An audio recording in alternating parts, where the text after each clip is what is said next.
Morning. Three things you need to know about living in Silicon Valley. First, we're going to talk about being in the know. Actually, the three things we're going to talk about are one, gray homes, dead. Gray paint, dead. This, yeah. And I have a little bit to talk about that. And then homeowners say that 5% is the magic number to make them buy houses. And be in the know, just say no to junk fees. All right, let's get moving into this. We're also talking about this week's highs and lows in Silicon Valley. Gray homes, gray paint is dead. I don't know what to tell y'all. I mean, kind of told you that 3-4 years ago. It was a trendy color, right? We all knew that. Gray is dead. Long live gray. Well, actually, what's back in shape or back in fashion and back in style? Beige. Yeah, go figure. Beige or grayish, but there you go. And, I get it.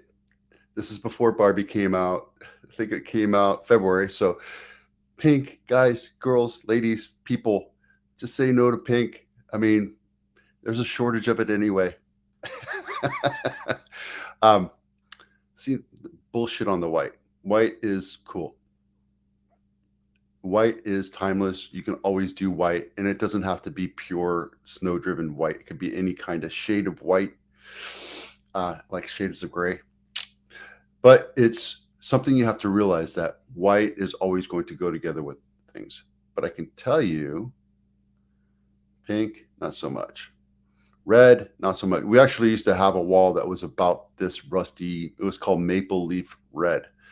Um, yeah, but that was back in the early 2000s. So we got rid of that. We're all beige in our house. If you look back there, you can see beige, right? Navy, blue, and dark green. And again, I call bullshit on that because if you have it, there's a reason why you have it because it goes with the flow of the color of your furniture. So that's just me, right? Some timeless paints that you can do. Okay, so here's where it comes into play, right? Timeless. They just call it blue, dark blue. Oh, but it's not navy blue. It's Faro and Balls Hague. Um, Claire's Current Mood, which is a green. But wait, simply white. Again, going back to white. White, you can go a beige white, you can go gray white, you can go a pink or a red hue white. It doesn't have to be pure driven snow white. It doesn't. You can mix it up and make it look that. And here's the thing. When you go to sell your house and it's white, yeah, you can scrub off some of the marks that your kids leave behind, but at the same time, it looks bigger, airier, it looks brighter, and that's what we're going for when we're selling houses, not this dreary gray beige look and feel. And by the way, when I redid my master bathroom, we did it all in gray and white. So I'm kind of screwed. Am I going to change it? No. I'm going to leave it. I don't know. I mean, who knows? But anyway, PPG's ponytail, another word for beige, right? I know guys can only see like 5 different colors, and women can see like 23,000 or 64,000 different colors and all that. Look at this crimson. Wait, didn't it just say that red is out? Yeah, red. Blank right here. So, guys, here's the thing do what you want when you live in your house. When it comes to selling your house, talk to your agent. They know what's going on. They see houses, they see hundreds of houses every day, every week, every month. And they know what the cool colors are. So if they're saying your house needs a facelift, the easiest thing to do, well, it's not super cheap anymore in California. Somebody just asked me, how much does it cost to paint a house? And I go, well, it depends on the size, but you're looking at about $6,500 now. It's a lot of money, but it is what it is. All right. Homeowners say 5% is tipping point. I'm saying it's like 6%. Because right now we're roughly around 7.3. And of course, they're selling you with fees and points. And this number is arbitrary. You can't look at that number and say, well, it said $3,600. That's probably just the junk fees, which we'll get into in a minute, on top of a point. A point includes this, which, assuming it's a $400,000 loan, or oh no, it's a $320,000 loan, right? So you're paying points to knock it down the price, and that's an option that you can do, right? As a matter of fact, we go into the highs and lows. We can talk about that a little bit more. But if you're buying a house that's brand new on the market, you're probably not going to be able to negotiate very much. But if you're buying a house that's been on the market for 30, 40, 50 days, there's some stuff you can ask for by the seller, including points and closing costs. And that's what we're doing right now to help buyers get into houses. It's true. Gas is just painful.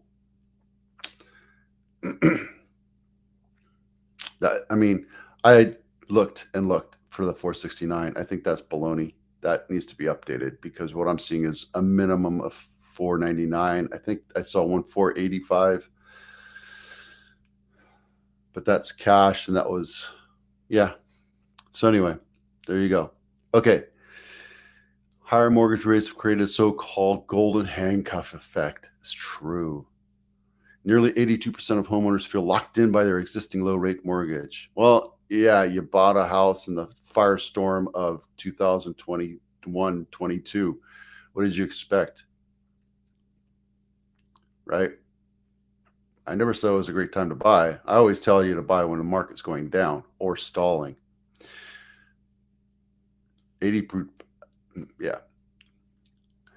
There's a tipping point. Well, okay, so it's 5%, 5.5%. I don't know why they say 5% here, but that's marketing for you. Here's the thing, right? Remember that there's nothing stopping you from buying the house that you really, really want, right? You just have to pay for it. And right now, if you're in the Silicon Valley, you're going to pay through the nose, period. It's just the way it is. We're going to get into that in a second as far as the volume and the momentum of our market compared to other markets in a minute. But be in the know, just say no to junk fees. So what am I talking about? If you go with discount brokers or the younger brokers or brokers that I don't know who does it. I know a few agents that do this, and it perplexes me why they would ever do this because they're already taking you for a lot of money. And I understand we charge a lot of money. It's a lot of money to sell a house. I get that, but that's how we make our living. But we have other costs, right? We have broker fees, professional fees, insurance costs. Insurance is going through the roof. We have living costs. Cost of living here is crazy. So, I get it. But if you're paying for a service, you have to do it. What I don't like, and I wasn't required, I was strongly suggested when I was brand new in the market to charge transaction coordination fee, a broker fee, a storage fee. Hang on a second. It's criminal. It's not criminal. It's just they're already charging you enough. Those fees are what the broker charges the agent to do business for them, right? Because we have this thing where we negotiate our split with the broker. And if you're really, really good, then the broker has less split, right? And that's just the way it is. There's other fees that are always involved.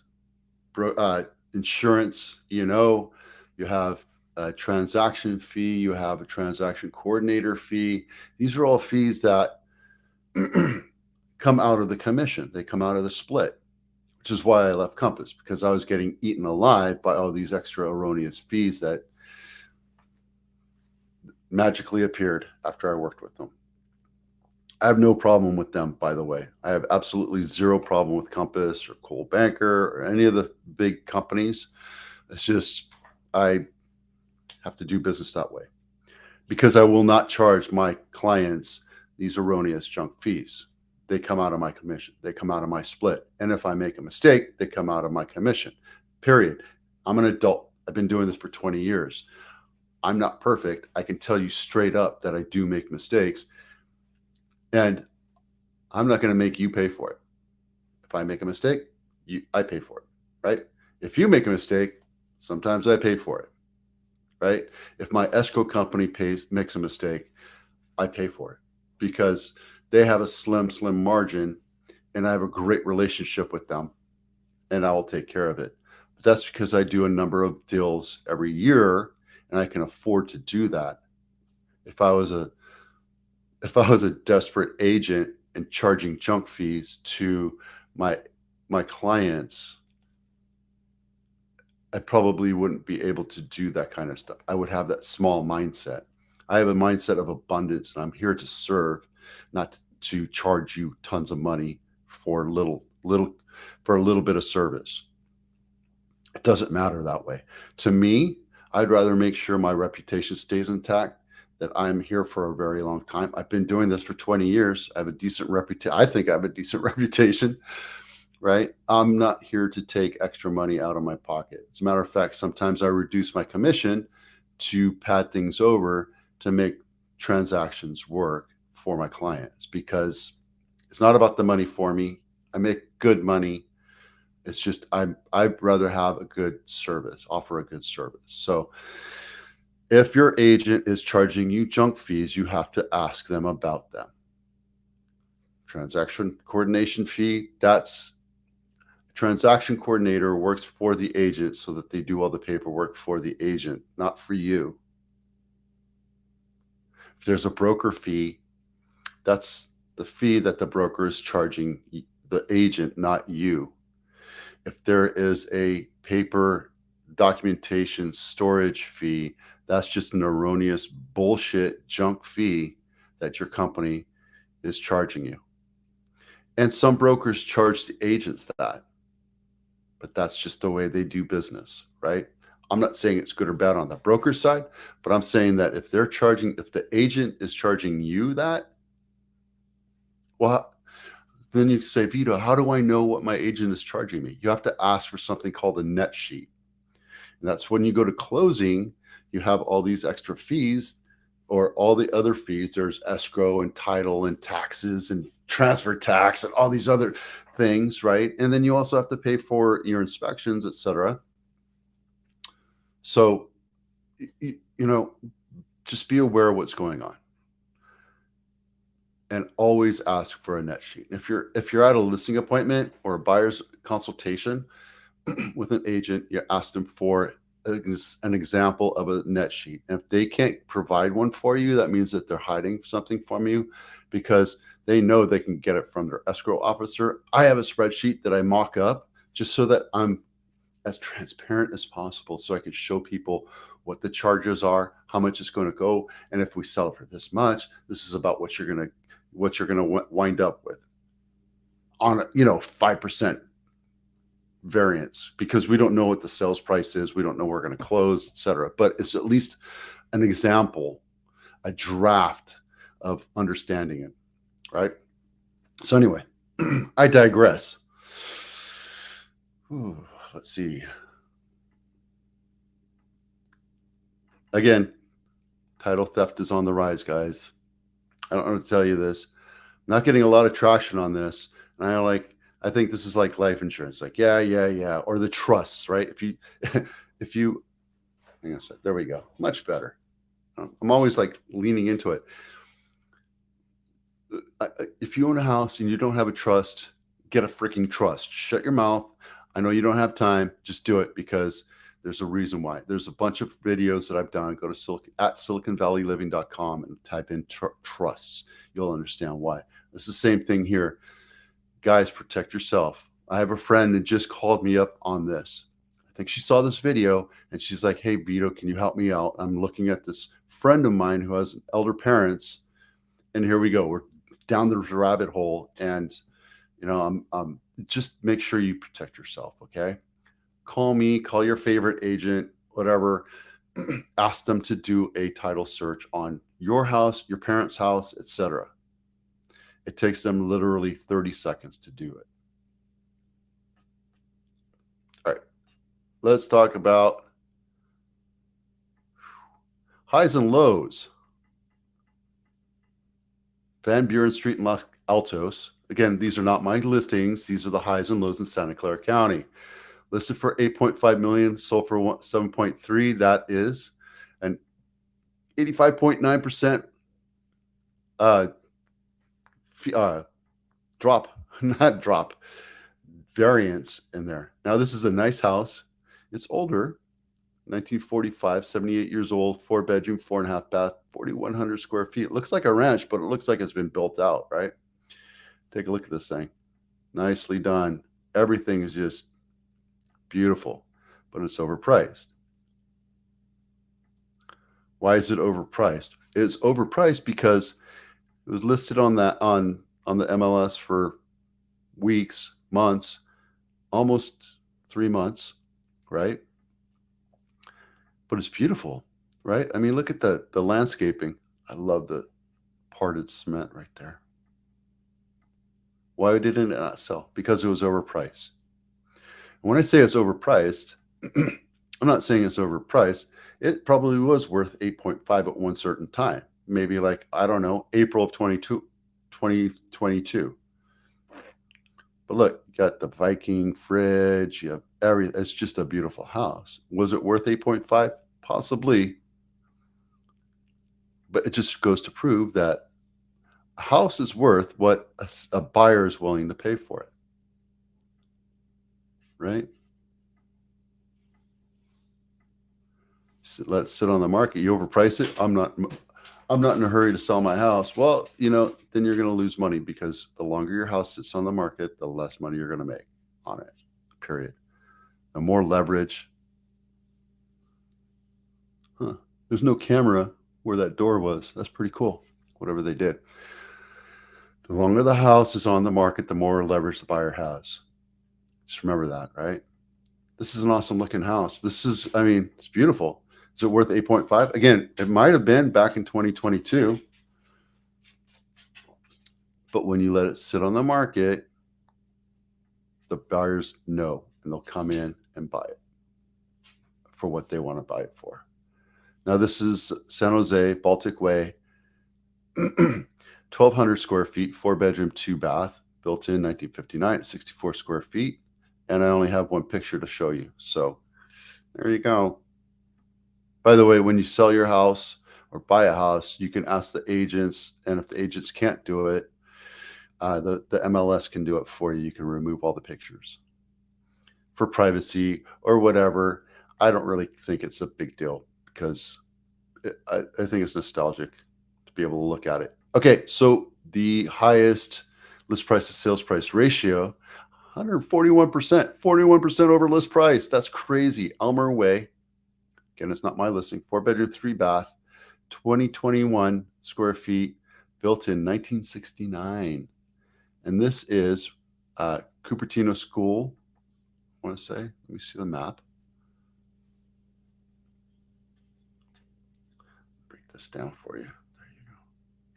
Make it a little bit better for you.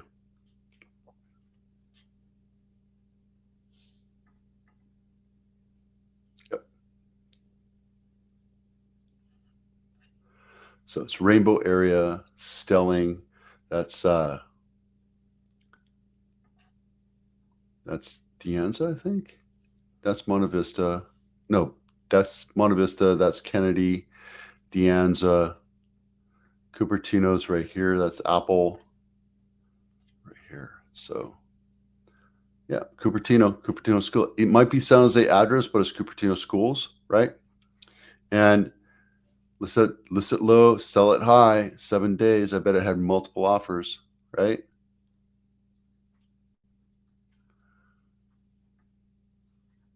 And again, a house is worth what buyers are willing to pay for it. So you go in an area where people are buying houses for $3 million, That's the average price, right? And look, there's nothing special about this house. There's just a lack of inventory. I sold exactly the same house here in South San Jose. It was worth uh, no, I think I sold for like 1.3, 1.4. It's the exact same house, same little step down. Yep. Okay. And the lowest sold price, list price to sales price, hubris, because it had 0.78 of an acre listed at $1 million, sat on for almost a year. Look at that. Listed at 949, sold for 700. That's 85%. No, 73%. Crazy, right? It's basically a little farm. You buy a farm for 700,000 and it's not even a full acre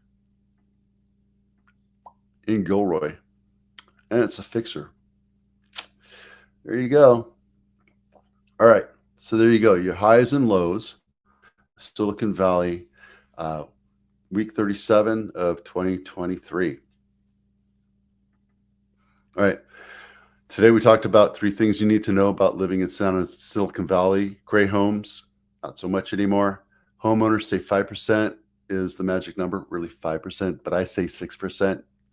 And then be in the know, just say no to junk fees. I'm Vito with Abitano. We'll see you out there.